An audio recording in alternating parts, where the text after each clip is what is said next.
رسول الله صلی الله علیه وسلم د حضرت امیر معاویه رضی الله تعالی عنه بارکه کومې دعاګانې کړې وي اسی خو بشمیره دعاګانې دي خو صرف یو روایت المعجم الاوسط للطبرانی کې چې هغه موجود ده په هغه کې درې دعاګانې داسې دي چې هغه نبی علیه الصلوۃ والسلام حضرت امیر معاویه رضی الله تعالی عنه مبارکه کړې دي. اول دعا دا ده چې یا الله دته د هدایت رهنمایي وکړه او دومره دعا دا ورته کړې ده چې یا الله د هلاکت نه په حفاظت کې واچو د هلاکت نه بچ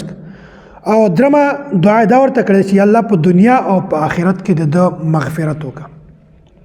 اوس د دې واقعي شان نزول څرنګه ده د دې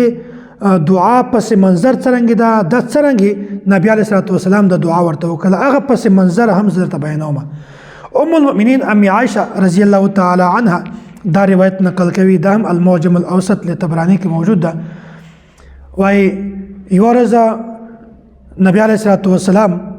د خپل بیبي ام حبیبه رضی الله تعالی عنها سره ناستو بیا په هغه وخت کې دروازې باندې دستک وشو دروازې ته څوک راغی بیا نبی علیه الصلوۃ والسلام خپل بیبي ته وویل چې ته وګوره دا څوک راغی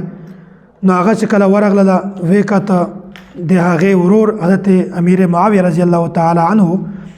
نو نبی علیه الصلوۃ والسلام ورته وشي را دي شي کور ته راوغوښت راغی کور ته بیا ګورئ د امیر معاویه رضی الله تعالی عنه یو خپل سټایل چې کله دا کاتب وحی صحابي رسول راغی بیا د امیر معاویه رضی الله تعالی عنه په غوږ باندې دلته یو قلم یې ټومبلی و. نبی علیه الصلوۃ والسلام چې کله دا ولید ورته وی چې امیر معاویه دا په غوږ کې د قلم د څه دپاره ایښی ده ده ورته چې یا رسول الله په دا باندې زه قرآن کریم لیکم په دا باندې زه د تا وحی لیکم په دا باندې زه خطوط لیکم. نبی علیه الصلوۃ والسلام ورته وفرمایل چې الله تعالی د ما د طرفه نه تا ته اجر عظیم در نصیب کړي خپل شان مطابق د اجر در نصیب کړي. او بیا نبی علیه الصلوۃ والسلام دومره خبره دا ورته وکړه چې ما د الله تعالی په ذات باندې قسم چې زه د وحی د کتابت والکار دا زه د خپل طرف نه بلکې د الله تعالی د طرف نه د الله تعالی د حکم د وجنه د تا نه اخلم ځکه چې زه یو کار هم د الله تعالی د حکم نه بغیر نه کوم. بیا په هغه وخت کې نبی علیه الصلوۃ والسلام د یو بله خبره ورته بیان کړله وایي که چېرته الله تعالی تا ته د خلافت والقمیص تر واغوني تا ته الله تعالی خلافت درکړي نو د تا به څه حالت وي. د حالت نه مطلب دا ده چې ته به په هغه وخت کې دا معاملات څرنګه ختم کوي د خلکو فیصلې به څرنګه کوي دا به معاملاتو سره څنګه مخامخ کیږي. نو چې کله دا خبره د حضرت معاویه رضی الله تعالی عنه خور ام حبیبه دا خبره واورېدله فورا راغله نبی علیه الصلوۃ والسلام ته یا رسول الله ایا واقعتا د ما ورور ته به خلافت میلاو شي؟ نبی علیه الصلوۃ والسلام ورته چې بالکل خو فرق دا ده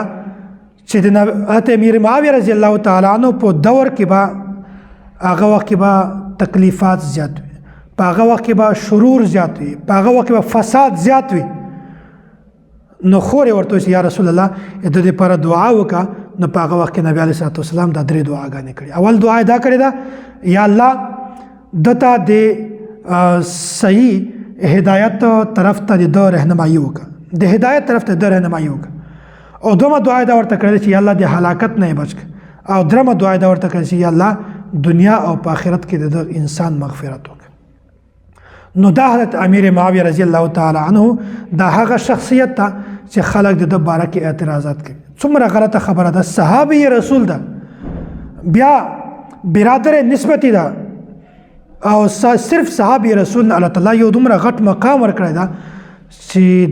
د مقام مثال ډېر کم ملاویږي. حضرت خبیب رضی الله تعالی عنه د شهادت په وخت کې هم حضرت امیر معاویه رضی الله تعالی عنه موجود و. خبره د بیان کړې د تفصیل درته بیانوم. سریه رجیع دا 3 هجری کې شوی و. په دغه وخت کې چې کله مشرکینو حضرت خبیب رضی الله تعالی عنه د شهادت لپاره د حرم د حدود نه بهر ته تنعیم ته راوړ. بیا په هغه وخت کې مشرکینو حضرت خبیب رضی الله تعالی عنه د شهادت اراده کړې وه. حضرت خبیب رضی الله تعالی عنه ورته وفرمایل چې ما ته صرف دومره مهلت راکړئ چې زه 2 رکعاته نفل لمونځ وکړم. صحابي نفل لمونځ شروع کړو مختصر یې وکړو او مکې مشرکینو طرف ته متوجه شو او ورته وویل چې ما لمونځ ځکه نه کوو چې تاسې کله دا سوچ په ذهن کې نشي در چې دا خو د مرګ د خوف نه د لمونځ وخت کو ما د لمونځ مختصر ځکه که چې تاسې شکوک ختم شي چې داسې ونه وای چې دا خو د مرګ نه یریږي دا خو د مرګ خوف د په زړه کې ځکه دا لمونځ دومره وخت کو او بیا حضرت خبیب رضی الله تعالی عنہ چې کله د لمانځه نه فارغ شو په هغه وخت کې بدعا وکړه بدعا یې څرنګه وکړه الفاظ منقول دي اللهم احصهم عددا یا الله په دې کسانو کې هر یو په خپل گرفت کې راوله بیا فرمای وقتلهم بددا یا الله په دا کسانو کې هر یو قتل کا ولا تغادر منهم احدا او یا الله په دې کې یو هم پرېده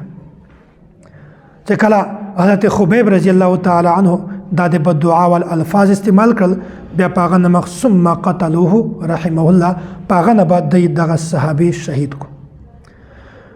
نو دا واقعا په دغه وخت کې وا حضرت معاویه رضی الله تعالی عنہ فرمایي چې په دې موقع باندې هم زه د خپل پلار ابو سفیان سره په دغه ځای کې موجود وم چې کله دی حضرت خبیب رضی الله تعالی عنہ شهید و